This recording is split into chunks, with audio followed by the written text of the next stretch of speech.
สุขสวัสดียามฝนตกพี่น้องที่โอ้ฝนกันเลย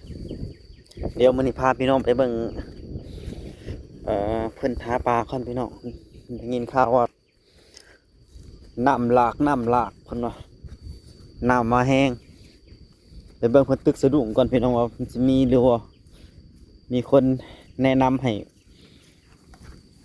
มาเบิ่งเพิ่นว่าปลาขึ้นปลาลงอุ่นอยู่ห่วยหัวพี่น้อง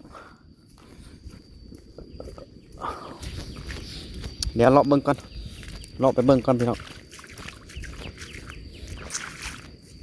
โอ้น้ำพี่น้องฝนตกป๊อตกเสียงน้ำโอ๊ะ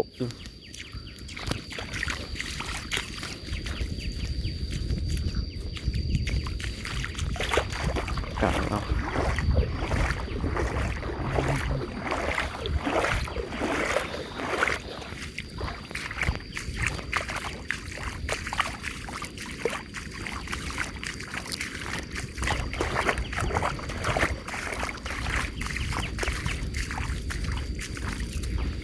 ฝนตกขนาดพี่น้อง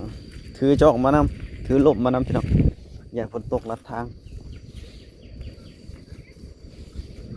โอ้เถียงนั่นอ่อนคักเลยเถียง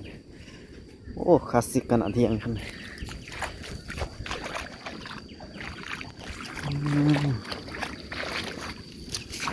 เถียงงามครับ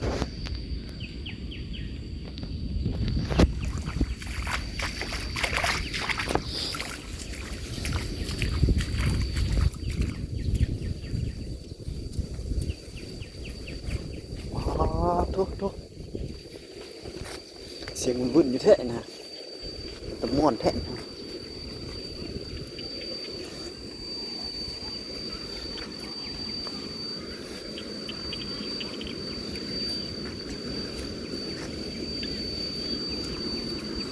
โอ้